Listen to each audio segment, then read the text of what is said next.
When Neptune's in the water signs, the fascination, the dreams become very sensual and very emotional in the water signs and very judgmental. So someone can be really emotionally believing it enhances and embellishes the emotional quality of the water signs and makes you believe in them and feel them and indulge them. And it's like you're getting in a hot tub and you're just floating in it. It's so warm, it's so comfortable. You just relax and wow, this is there. But then if someone throws some cold water in or somebody's not doing what they should be, it's disturbing the dream. So someone can get too sensualized, too emotional. That can be really good for an artist or a singer or a musician, but it's not practical for meeting other people and relating to other people. It can be very evasive, or it can be fanatically judgmental when somebody, you did wrong, I'll never forgive you. So the point here is, at this stage, you can't rely on Neptune really solidly. You can wonder about it, you sort of sense it. You can't rely on it that much. You can just get a sense, watch the people have it and look at it. You can't even see it that well because you're going to see the sun move. You have to observe it over a period of time to be able to get to see someone's Neptune. When it's impaired, it's usually affecting a planet or an angle or something else in the chart, and then it's quite noticeable. The impairment is noticeable, and then you can work it and work back to what attitudes are you really working with. It's this Neptune and the elements and the modes it's in are going to show you the processes by which one goes for adventure, follows romance, or gets deceived, or is gullible, or let down, or gets caught in dependencies. It'll be in that style in these matters. The earth signs are the practical, down-to-earth, physical, tactile signs. Most practical. Well, Neptune in there is going to magnify the sensation to really being ultimate sensation. It's not enough just to touch a person. Let's touch it and take it further. It's not enough. It's like it has a belief in the tactile aliveness in life. The emotions, the physicality, the seeing things, hearing things. It wants that. Those air signs are always trying to make that quality evolve. So when Neptune's there, there's a dream about some of them or one of them or all of them. And it's almost like a physical obsession of what one has to have or an interest. It could be something like a kid holding on to his teddy bear for 3 years or 5 years. It could be an attitude to money. It could be an attitude about what's practical. But I like to think of senses they don't want to be healthy. And there might be a vision of it being ultimately healthy, or a confusion of a worry or an evasiveness of doing all the things necessary to be healthy. Or to be fanatically vegetarian, for example, or whatever. I've met people with, well, it's hard to take just the things. Again, Neptune's kind of the last factor you come to in a chart. You don't see it. Like Jupiter, you can't see, but Neptune, you can't see. It comes, it's still, you deal with all the other factors, and this is sort of sitting there. But we really don't know people so much. This is my belief of the world. This is your belief of the world. Some people do, but a lot of people, you can't really know the other person, so you're assuming they're there. So the gullibility comes in practical matters. The dreams come in practical, physical matters. The dependencies will also.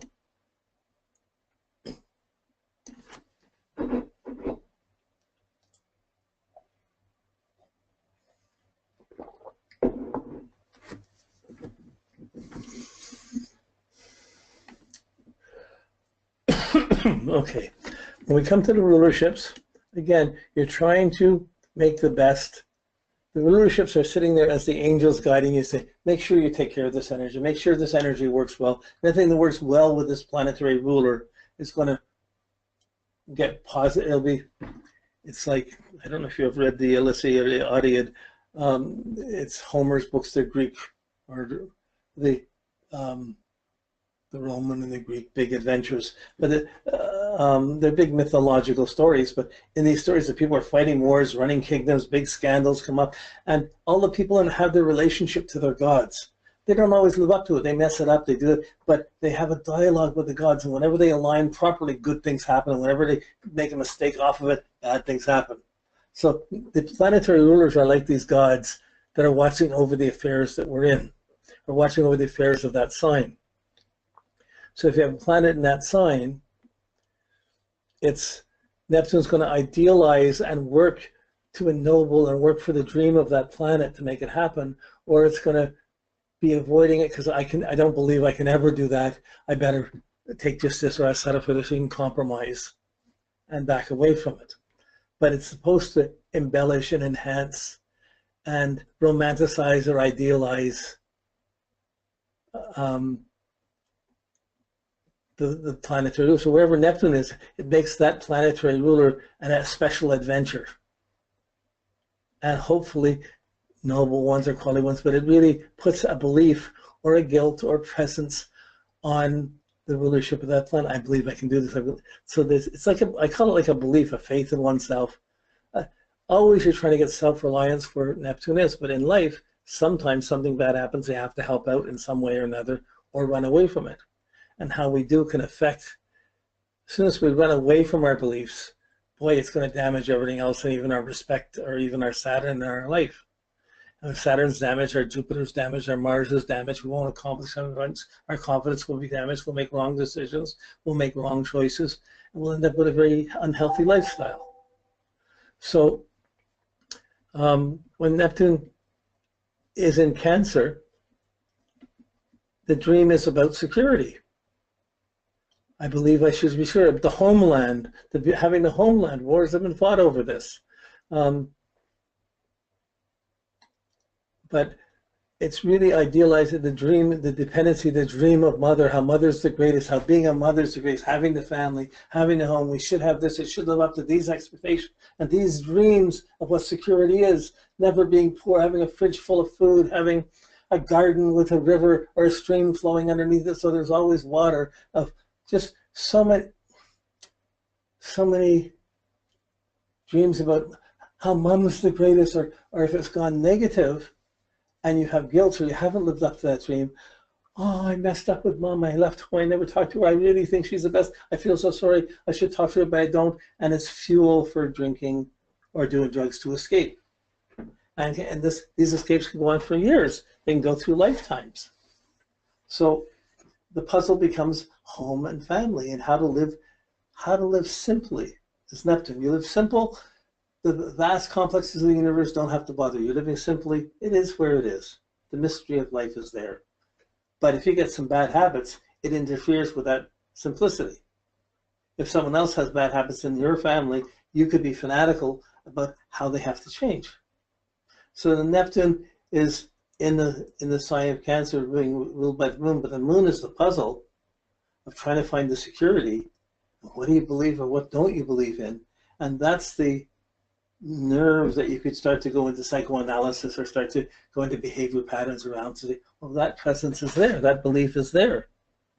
And you can see it, whether it's there healthy or not healthy. And you're trying to get self-reliance around habits, self-reliance around lifestyle, self-reliance in the home you're living in. So all of these qualities, I say self-reliance in the home where you're living, that's huge. That means paying your own rent or owning a place or not having to have any place. It's different things to different people. So Neptune is a belief in that, and it's going to push it to its limits, cause great dreams about how it should be, and great sorrows of how come it's not like that, and great guilt because I wasn't able to live up to what mom expected me to live up to, or what I expect my kids to live up to. And these are all puzzles that can be worked with over time. Themes that come up, and once but this would only work for someone with the Neptune and Cancer. Neptune and other places will have other, it's a direction to the therapy, to working with the dream, to making it secure and stable, or at least self-reliant and simple. Self-reliant and simple are healing factors of Neptune. Romance and adventure, self-reliant, simple. Simple romance, self-reliant romance, almost impossible to imagine.